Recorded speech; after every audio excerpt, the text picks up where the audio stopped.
Should any book be banned? Can we forbid a certain kind of knowledge? Just the other day, the American Library Association released a report showing that attempts to ban books in the United States set a new record in 2022, doubling the book banning efforts from the year before, which was already a huge increase over the year prior. These numbers include calls to remove books from schools and also from public libraries. But could book banning backfire? Since you listen to this podcast, there's a chance you also listen to the show Freakonomics Radio. As they put it, it's a show about the hidden side of everything and features a behavioral science perspective on life's odds and ends. Well, you can trace that podcast back to a book also called Freakonomics, written by Stephen Levitt and Stephen Dubner, which came out in 2005. It was a bunch of essays on economic analyses of curious questions about how society works. And one of those essays quickly became controversial. Now, I'm simplifying and being a little loose here, but the authors shared some data suggesting that a significant drop in crime rates could be tied to Roe v. Wade. In other words, homicide rates dropped like 18 years after Roe, which would be right around the time kids who might otherwise have been born reach an age where you could see evidence of them getting caught up in crime. Legalized abortion lowers the homicide rate, so the implication goes. And, suggesting that abortion has benefits to society is obviously going to sound an alarm, and plenty of people were not thrilled. And here's where I enter the story, like in a very tiny way. I was wrapping up high school when this book came out, and a board member in my suburban Chicago school district wanted to strike Freakonomics from a required reading list, directly citing the part about abortion. The suggestion gave way to a rowdy board meeting, and ultimately the book was not banned in our district. But the authors of the book caught wind of all this and offered to send some signed copies of the book to students in the district. And I was like, hell yeah, the district can't decide what I can and can't read. I'm going to read this book. And sure enough, I was able to claim a copy of the book, read it cover to cover, and it's still on my shelf today. So my brush with book bans was pretty mild. I'll give that to you. But I can tell you exactly what it felt like to hear that someone was trying to tell me I wasn't allowed to read this book. I wanted to read the book more than I ever would have otherwise. And here I am, 17 years later, a social scientist, possibly driven by the intriguing social science in Freakonomics. And that's a pretty typical story. Time and again, book sales soar when someone's trying to censor them. There are even a few psychology experiments from the 70s that had a similar idea. The experimenters would tell people, our plan for this study was to play a speech arguing that police should never be allowed on university campuses, but the review board here told us we were not allowed to play that speech for students. Wouldn't you know it, students who weren't going to get to hear this speech ended up just agreeing more with the censored opinion. Tell people that they can't do, feel, or think certain things, and those are exactly the things that they're going to want to do, feel, and think. It's pretty fundamental. Like, go back to the biblical story of Adam and Eve. On day one of humanity, God says, hey, whatever you do, don't eat that fruit. And they're like, whoa, back off, bro. We're definitely going to eat that fruit now. So why do we do this? Well, hang on just like 2 minutes, because this whole episode is talking to the guy who knows.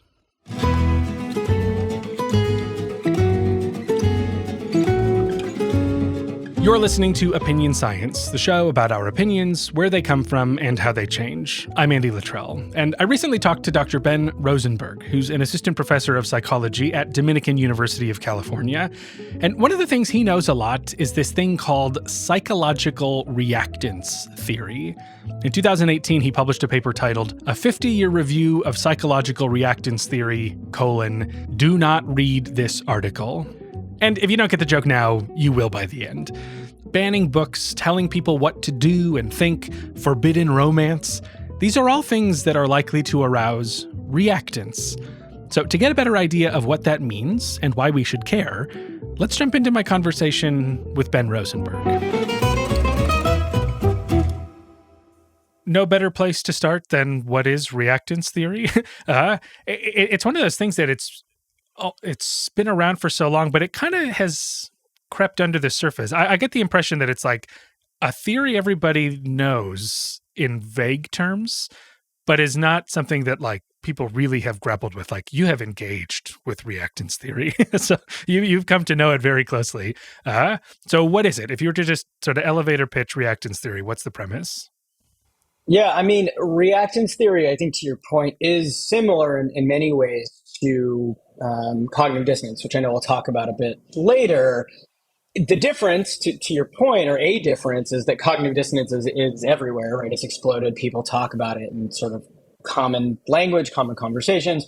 Reactance, that hasn't happened quite as much. So the basic sort of tenet is relatively clear, and I think it's somewhat commonsensical on its face, right? So the basic tenet is basically that anything that threatens people's freedom or that reduces people's freedom, eliminates their freedom, to choose what they believe, what attitudes they hold, how they're going to behave, at least has the potential, doesn't mean it's going to, but has the potential to arouse what Jack Brem called reactance, right? To arouse this motivational state, the aim of which, it is, again, it's a motivational state, the aim of which is to get their freedom back. And so, again, the underlying thing, this underlying reactance piece is I always grapple with whether to call it a negative motivational state, right? But I think it is considered relatively aversive, similar to how dissonance is considered aversive. We don't like how it feels to have our freedom threatened, right? To have our freedom taken away. And so it motivates and we'll talk about the strategies by which this can occur, but it motivates people to try to get their freedom back, right? To try to recover whatever lost freedom has been lost, or whatever freedom might potentially be lost. It might help also to get a little concrete too. Freedom is a very abstract sort of a Indeed. thing. And you could imagine like, yeah, what do you mean you stripped me of my freedoms? That might Yeah. evoke this like extreme sort of idea Yeah. when it's, I think, probably often more mundane than that. Like we probably experience something like this pretty regularly. And so can Yeah. you give some examples of like the sorts of things we mean when we say people feel as though their freedom has been threatened? Totally. And it really can run the gamut. I mean, from your point, like it could be something as mundane as me telling my 4-year-old he can't have his 12th cookie for the day, right? And like that's the freedom that he feels like he should have as a 4-year-old. Like, man, I need to eat all the cookies.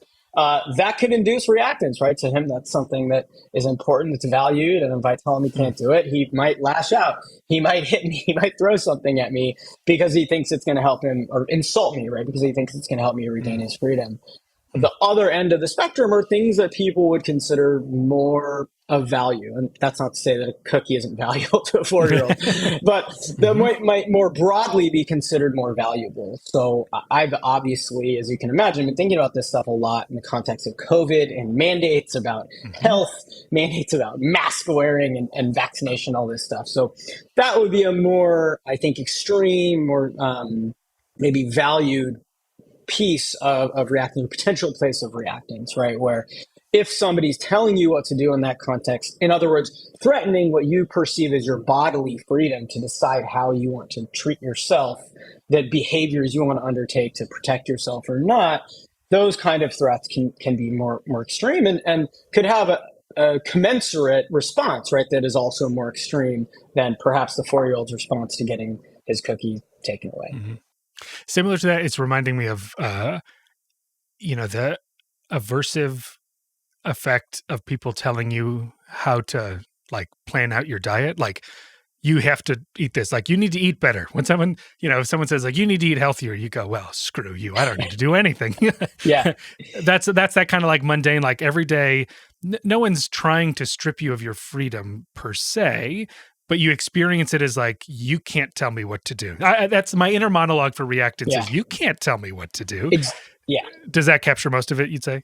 That kind of Totally. mentality? Yeah, totally. I think that's the lay, crux of it is like, you can't tell me what to do. That's the response, right? That we don't like that feeling of being told what to do or having certain, beliefs or behaviors mandated. And that's the response. Yeah. You're not the boss of me. You can't tell me what to do. Are there certain things about which people feel especially passionate about that freedom? Like is any way in which it feels like someone is controlling me strikes me as bad? Or is it a particular kind of case of control that people don't like? It's a gradient, right? It's a spectrum. So there are certain situations, certain people who could have that sort of feeling of freedom threat, that reactants don't tell me what to do, aroused, perhaps in any situation. And there are some that would argue that people vary, like on a trait level, in terms of how much reactance they sort of carry around with them into any given situation. What I think Jack Brem would argue is the key and what's most important is the centrality of whatever freedom is being threatened to somebody, and in terms of how they conceive themselves, the importance, basically. To steal a term from Bill Crano and my advisors, the vested interest that somebody has in a given freedom. Like, how much do I care about whatever is being threatened? So again, the cookie to a 4-year-old, he probably gets over that pretty fast. Yeah, of course he cares about eating another cookie. He can let that go pretty quickly. But somebody telling me how I have to behave in terms of maybe, like you said, your diet, right, or something that's a bit more central to how you behave, or mandating, oh, you have to marry this person, or you have to move to this place, right? Those are more impactful. They sort of touch more aspects of our lives. So in general, those are the things that are really going to arouse reactants. And I actually think that's a relatively common misconception about the theory, that we almost forget to take into account this importance piece, the centrality piece. Like, that's really going to have an impact. And that, to Jack Brem, to the roots of the theory, I think this is actually pretty interesting. This is in the 60s, right? This is before there were many people talking about evolutionary psychology. And Jack Brem actually talks about the reasoning for people feeling like they need to maintain their freedom is because they want the ability to make choices that are the most valuable to them in terms of survival value. And, I don't know if I believe that that's at the root of reactance, but I think that is an important piece to throw in. That's an important consideration, that, there are certain things that, if they're threatened, should be more impactful to us and should arouse more of this motivation to get our freedom back. You mentioned that this sort of was born in the 60s, so that's one bit of context. The other is that it was in the United States where this was born, a place where like freedom is kind of the name of the game, like Totally. written into the founding documents, like that's the thing. And so do we have a sense, the impression I get is that the theory says this is like a human desire for freedom, to your point about like, evolutionary mechanisms. Do we have any sense that that's true, or do we go, this actually is a lot more culturally sensitive than Brem made it out to be? Yeah. My answer would be both. So the evidence that I've seen, and unfortunately, as with many things in social psych, as you know, there's not enough cross-cultural evidence. But the evidence I know of that's compared reactants cross-culturally typically does the independent versus interdependent thing, right? And to your point, you'd expect perhaps that people in independent cultures like the US or Canada would be more likely to experience reactants in like a wide array of circumstances. And people from more collectivistic or interdependent cultures, maybe they experience reactants differently. So the evidence that I've seen suggests that people from both cultures do indeed experience reactants, that freedom threats can arouse this motivation, but that it's different things, right? So people in the US, people with this independent kind of cultural bent or self-conception tend to experience reactants in the typical way that we think of it.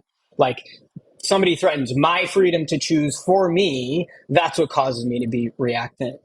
In more collectivistic cultures where the focus tends to be a little bit more outward, right, rather than inward, people actually tend to become more reactant when their close social groups, their close social ties have their freedom threatened, right? So it's more of a vicarious, if you will, experience, right? So seeing the freedom of somebody who I care about being threatened, that arouses reactance in me. So the process does seem to be universal, but it's different things that seem to arouse it.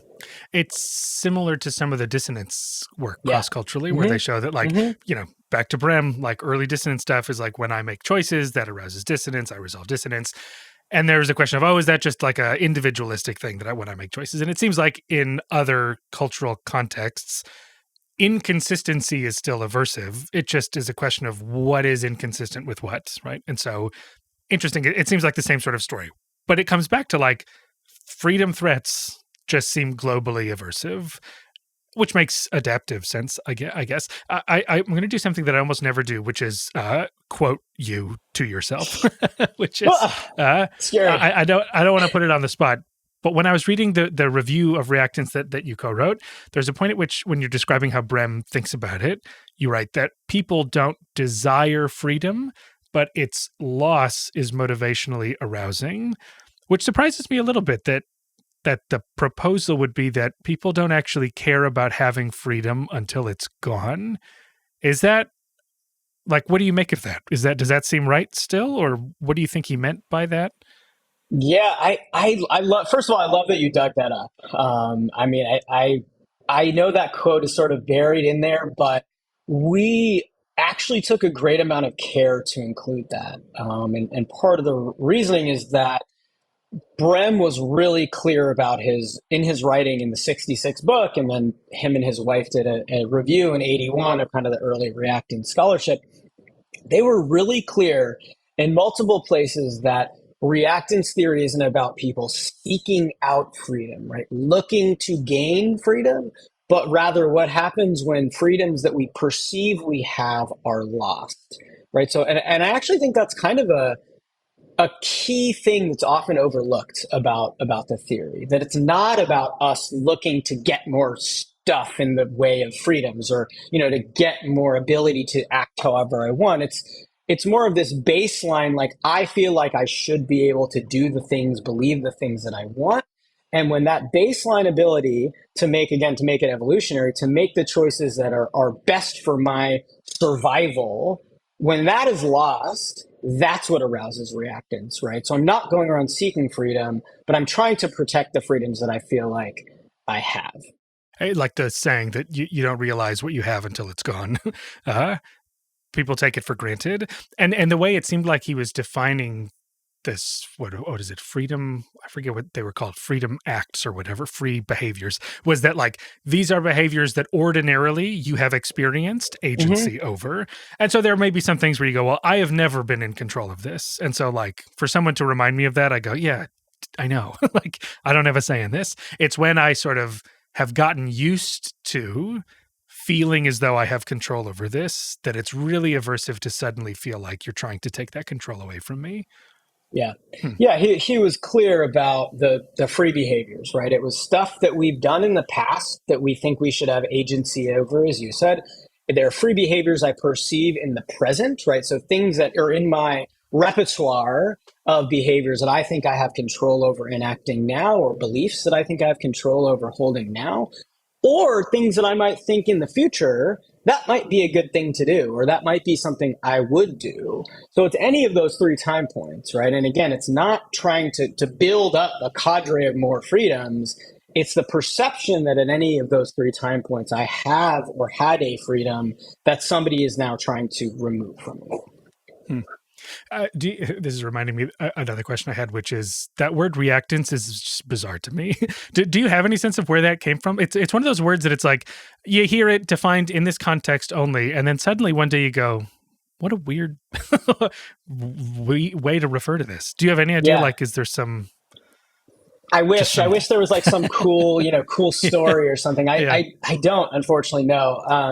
One, I guess, perhaps interesting corollary is folks in clinical psychology have talked about reactance or similar phenomena as well in therapy, right? So that, like, a client will become reactant to going along with the therapist's suggestions. And they often use the term resistance to kind of encapsulate what Brehm's talking about when we refer to reactance. So I think that's a nice, and actually folks in clinical psych often use those terms interchangeably. Like you'll see in the title of some papers, they're clearly looking at reactance in clinical psych, and they'll say resistance. So that's a nice corollary. I wouldn't say that's a perfect like substitution, right? But that does come to mind. But I wish I knew where the term itself, reactance, came from. Yeah, it may just be that, like, at the time, that was a common way to refer to something like this that we've lost. But it's always like, it just strikes me as like, why do we have to call it that? Like, we need a word for this, but reactance, what a bizarre one. Okay, so one of the domains in which I care a lot about reactance and have thought about it a lot, and I know that you have too, is in the domain of persuasion. And sometimes when I've told like students about this, I sort of pitch it as the very act of persuasion is an act of control, right? Like, and so, one way to kind of get us into this second half of things is like, is persuasion by definition the kind of thing that arouses reactance, or does it not have to be?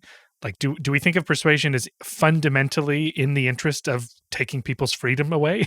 Or like, why would people think that if that's not necessarily the truth? Yeah.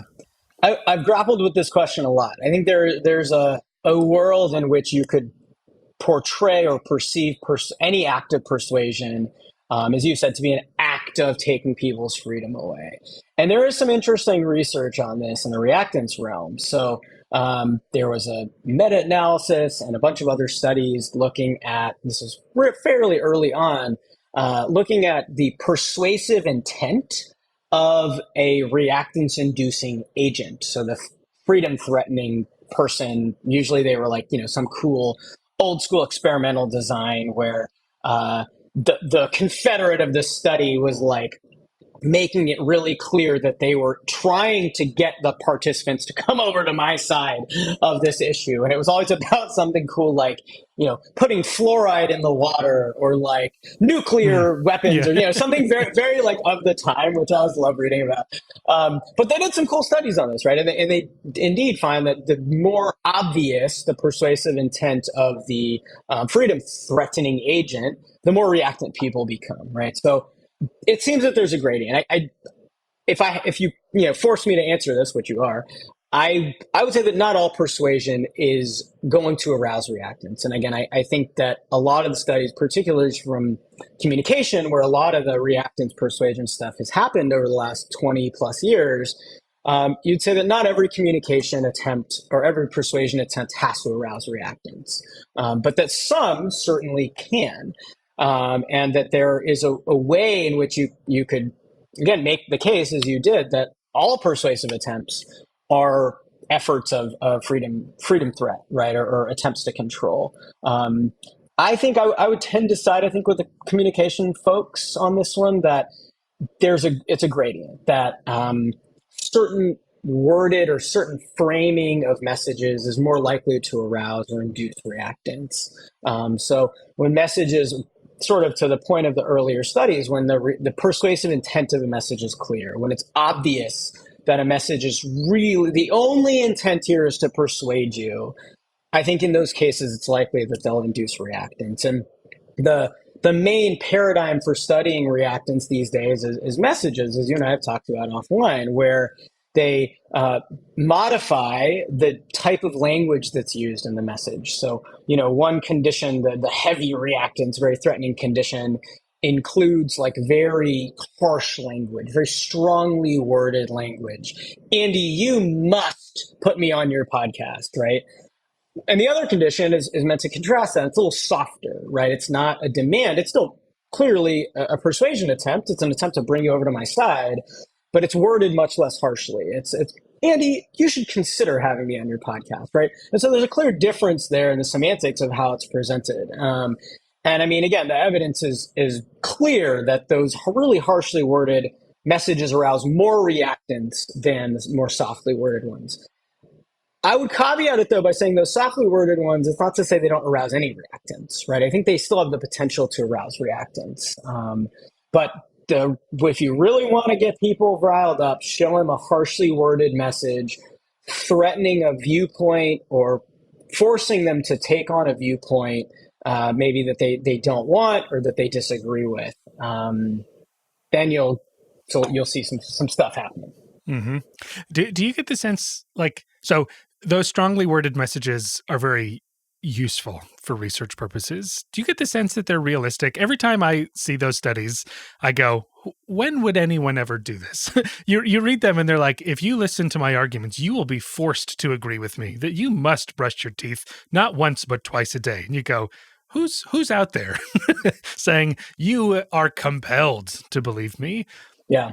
Maybe it is more common than I imagine. But how important is it that we think of those as realistic? Is that what reactance looks like in the world, or is that just how we're bottling it up?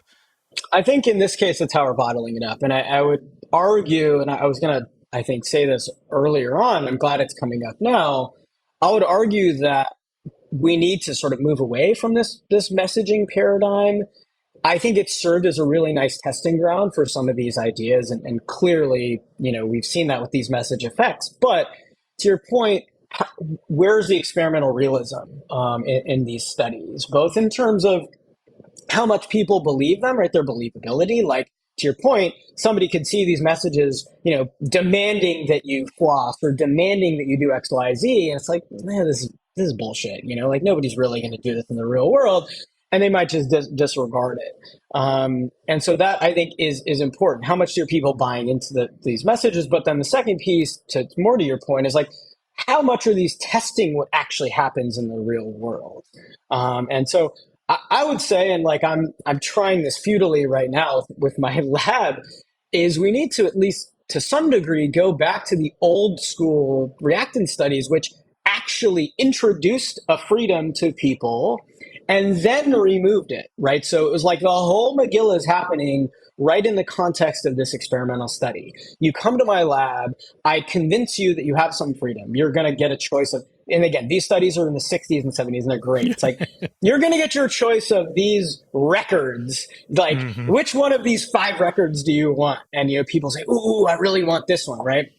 And then later I thought you were going to say, like, we'll give you this many cigarettes. How many cigarettes you want? Well, we'll give you 10 it's packs. funny because so many of the examples in Brem's 66 book are about cigarette smoking. Like, so many of the freedom threat examples are about changing gender norms and gender roles and about cigarette smoking.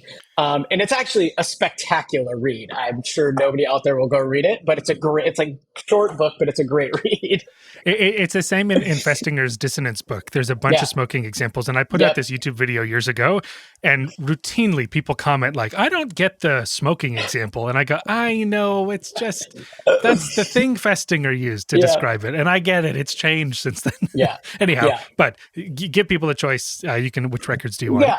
Right. So which record do you want? They go through some, Michigas, it's supposedly part of the study, comes to the end and they say, oh my gosh, I'm so sorry. We actually gave away, and they always make it sort of funky, but we gave away your first choice, your second choice of record, and we've only got these couple of records left, right? And then they sort of observe, well, what do they do? Which one do they choose? And one of the key findings was they end up like derogating the record that they initially wanted, but is now being threatened. They say, oh, I actually didn't want that one. Like Joni Mitchell, nobody likes Joni Mitchell.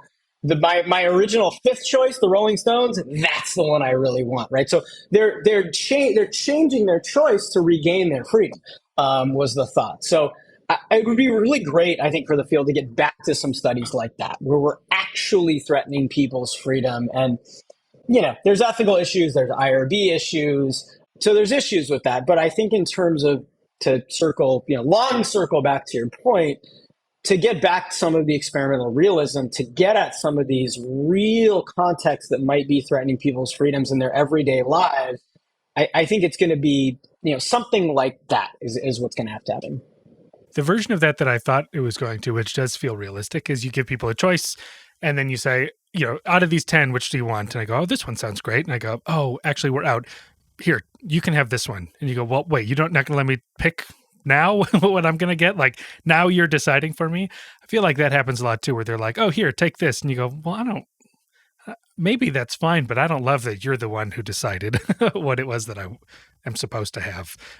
Which I actually want to, speaking of circling back, one thing I think that I missed, or we missed together, was like what happens when these freedoms go away. So we've talked a lot about like people don't like it, but like, okay, boohoo, you don't like it. And it sort of seems like, oh, you just disregard it or whatever. But what I think makes reactance especially interesting is the implication that you might actually be provoking exactly the wrong kinds of responses to it. So what happens when we take people's freedoms away, or at least people feel as though that's happened? Right. So the response that you mentioned, the boomerang effect, as it's called, right, is this desire to do the opposite, right? Somebody's telling you, hey, Andy, you should just eat salads for the next month. And that's you saying, nah, you can't tell me what to eat. I'm going to eat donuts for the next month Mhm. instead, right? So I will that's the never kind eat a of, salad again. yeah, exactly, right, exactly. That's the classic sort of behavioral response that folks love to study. It's, again, with these lab studies, easier to gauge than it is with, say, an online, mTurk study. It's harder to gauge those boomerang effects if you're not looking at real people in the real world. So we can look at like behavioral intentions, like, oh, I intend to do the opposite of what you're telling me, which we do often, which is great. Not quite as fun as the actual behavior. I think what's cool and what's interesting about reactants is there are other responses that people may have as well, right? So there's an emotional response that people might have. They might get angry, like you can't, like to your point from earlier, you can't tell me what to do, like right? That pisses me off. That makes me upset when somebody's telling me that I can't act in the way that I want to act or believe the thing that I want to believe. And there's also a more cognitive piece as well, where like my thinking about the freedom threatening agent might change. So I might come to derogate the source of the freedom threat, like, I hate that Andy. He told me that I can only eat salads for the next week or whatever. And there's also the thinking, sort of like in the experiments I was describing before, that might change our perception of the freedom, right? We may, this is sort of dissonancy in a way, right? Like we may change how much we actually wanted the freedom to allay some of the reactants, right? We may convince ourselves, well, I didn't really want the Joni Mitchell record. I actually wanted this other one. And if my top choice isn't being threatened anymore, or if I can convince myself of that, then like, I don't need to feel reactant anymore, right? It kind of gets rid of some of those reactant, uncomfortable feelings. Yeah, if it's not a boomerang, because part of the whole theory is that people are now seeking to reassert their freedom, right? Like, you've taken this away. I need to prove to myself and others that I call the shots. And the boomerang is just this very satisfying way of doing that, right? You say like, oh, you tell me I can't do this? Well, guess what I want to do? I'm going to do exactly that thing that you told me not to do. And that's like very freedom asserting in the same way that the kid goes, oh, I can't have that cookie? Well, I'm going to just scream and run around. You can't stop me from doing that. I get to choose that's my reaction. And so it sounds like it almost seems anticlimactic in some of these to just go like, I just don't agree with your point. Would you say that would Brem be satisfied with that kind of study that just goes, and then people do not change their minds in the face of this new information? Is that freedom reasserting, or is that something else? It's probably not quite freedom reasserting in the behavioral sense. I think it can be freedom reasserting in the more cognitive or maybe affective emotional sense, right? So maybe it's not, and maybe I haven't totally thought this out, but maybe we can almost rank these things in terms of their ability to bring my freedom back, right? And so the top rank is do the thing that I'm being told not to do, right? Do the opposite. So that's number one, right? That's like the guaranteed one-to-one substitution, get my freedom back. And then maybe on a slightly lower tier, to your point, are these other options. It's like, well, in the absence of my ability to do that, like, if I am a 4-year-old and I really don't have that much control over my life and I can't eat the damn cookie, I'm going to do something else because I can't do that, right? So I'll run around, or I'll tell dad he's a poo-poo head, or, whatever it is. Like, these things maybe aren't quite as good as doing the thing that's being threatened, but they serve as a substitute to kind of get me through, to help me, move on to the next thing and not get hung up on these negative feelings or these aversive feelings of reactance. Yeah, if you sort of, right, it's not, this domain is threatened. Like you've taken it all away. I can't do anything, but certainly there are other ways in which I have freedom. And so I'm just going to like cash in on those for now to remind myself that I have that ability. Yeah, and Brem talked about that. He said, like, if freedom is threatened in this one important domain, but you can't feasibly get it back, one way to get rid of the reactance is to reassert your freedom in a different domain, as you're talking about.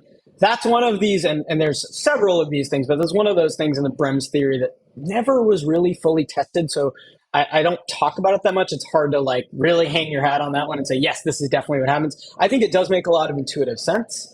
And, perhaps we would find it if there was better evidence for it, but it is something that Brem theorized that he talked about, right? And again, that does make some sense. So why do you do any of this? What is it about like you show up to grad school day one and you go, I'm interested in freedom. Like where what sets you down this path?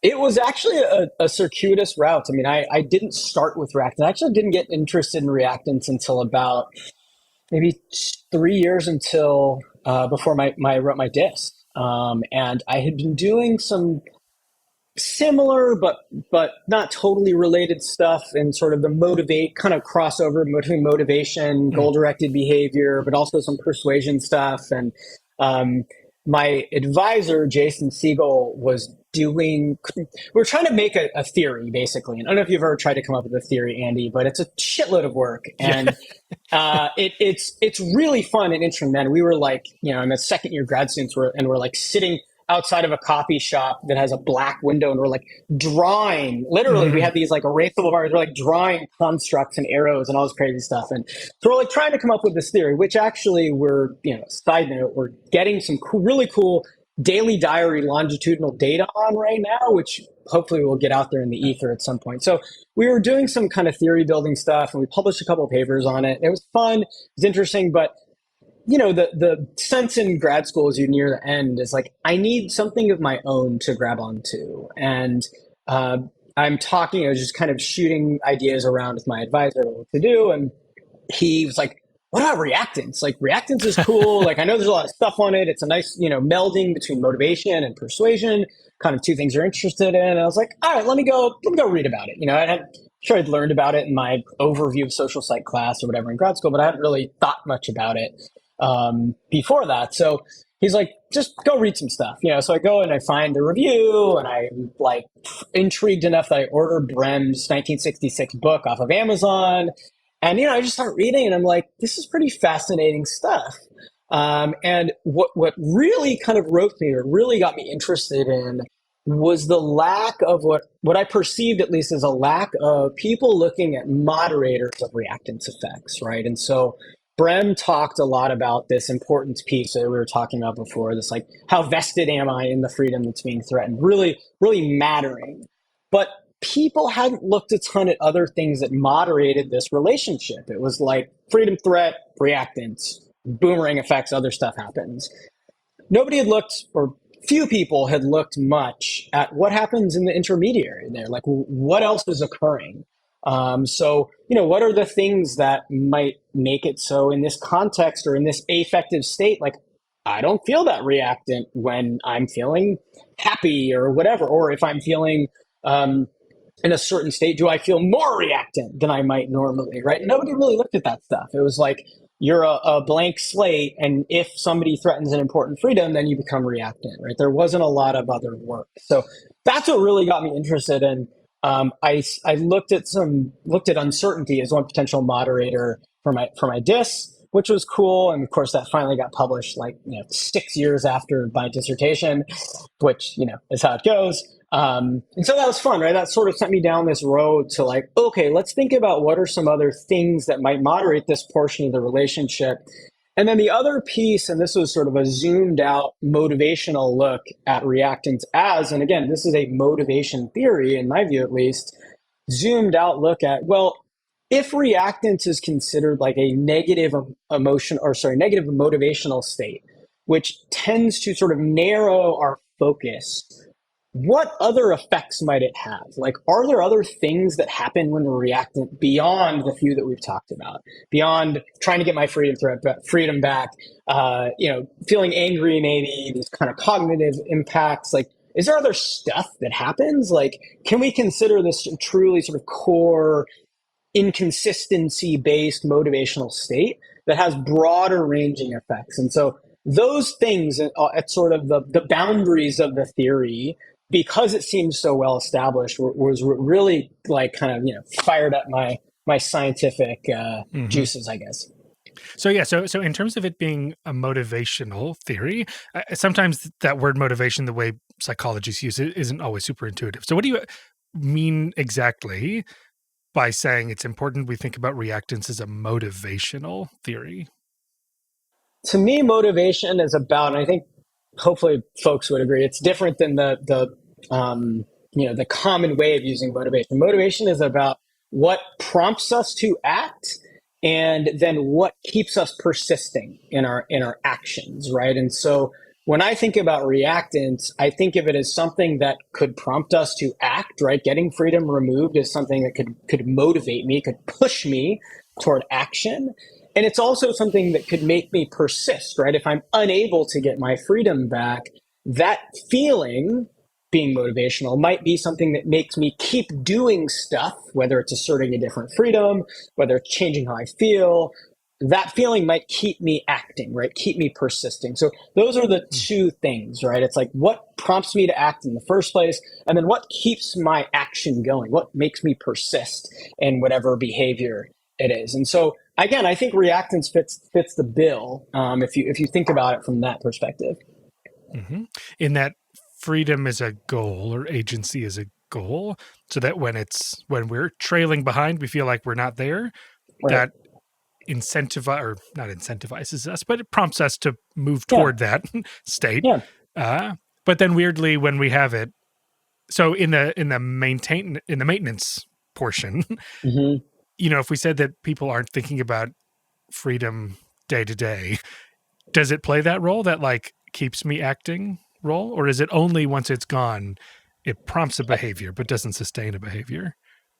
Bram would argue, and I think I would agree, that it's when it's gone, right? When we notice that Mm-hmm. inconsistency, and in general, goal setting works in the same way, right? It's the inconsistency between where we want to be and where we are now that motivates and sustains behavior. And I think in this case, reactants would act similarly, right? If we're not going around trying to gather up freedoms, it's noticing the inconsistency. It's noticing that, wait a second, I had that freedom and now somebody's telling me I can't do it, I can't have it anymore. That's what's going to prompt us to try to close that gap, as you said.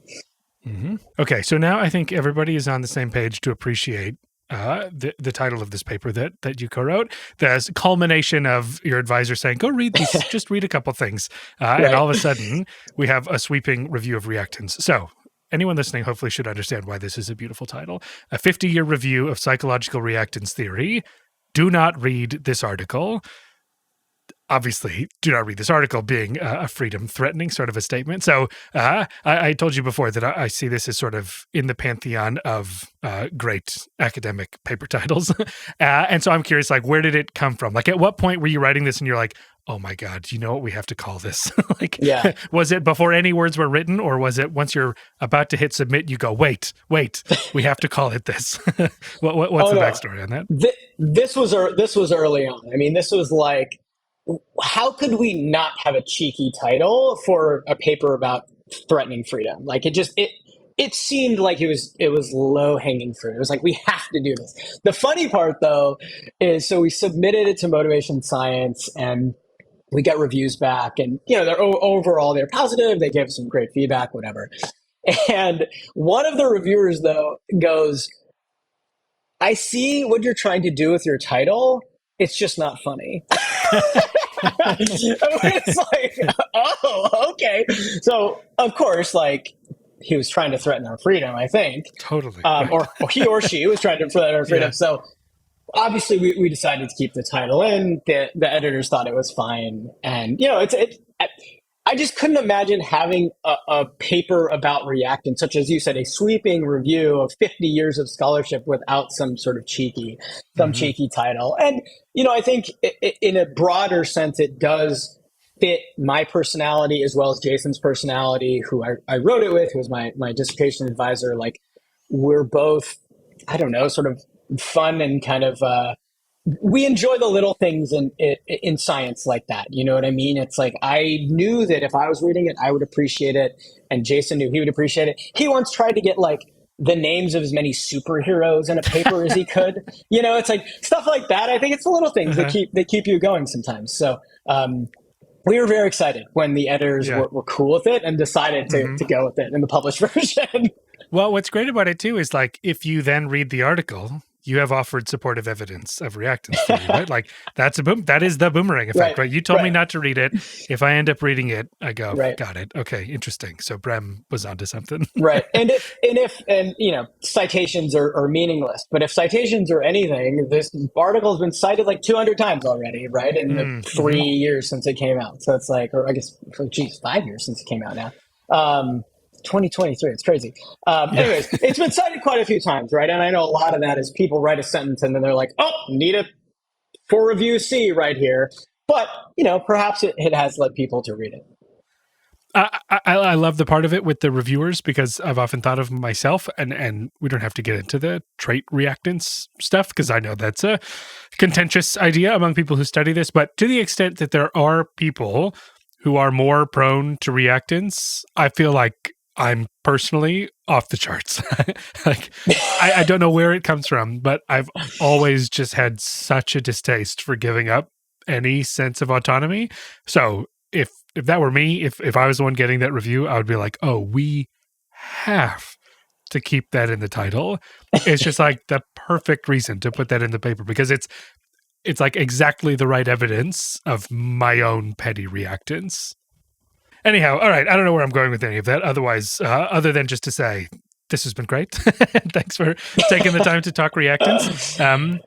Is there any, I'm curious, like things on the horizon for you? Yeah. Things that are like new questions in this area that you find interesting? Yeah. So few kind of avenues that we're looking at now. One is, and this is slow going. My lab is basically undergrad, so it takes a long time to run any given study, which is totally fine, but how it is. So we're looking at, I was talking about earlier about moderators. We're looking at positive emotions as potential moderators of reactance effects. So if I make you feel put you in a good mood, are you less likely to perceive something as a freedom threat? Which for various reasons seems to make some sense. There's a smattering of evidence around it. We've chosen a couple specific emotions that we think will hopefully be the most likely to help us find these effects. So that's one thing on sort of the one side of the theory. I guess the other side is what I was alluding to before, thinking about reactance as a motivational framework. What are the array of things that may also occur when people become reactants, when their freedom is threatened? Again, just not just limited to boomerang effects or freedom restoration attempts. Like, what other affective or cognitive responses do people have to becoming reactants? So playing a little bit, I guess, on each side of the theory in terms of more scholarly work. The other thing I've been doing a lot throughout the pandemic is just thinking a lot of, and writing written a couple of op-eds and other kind of pieces, just thinking about the role that freedom threat plays and the things that we've been observing over the last 3+ years. And most of that has been in the COVID sandbox because I think it's just so amenable to talking about this stuff.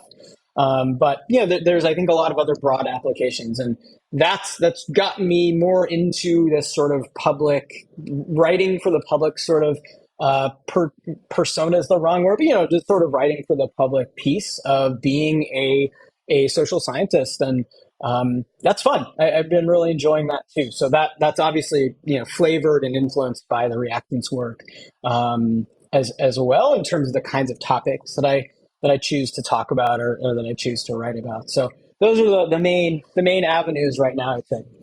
Sounds great. Well, we'll look forward to seeing more of that. And thanks again for talking reactance with me. Yeah, thanks so much for having me, Andy. It's been fun.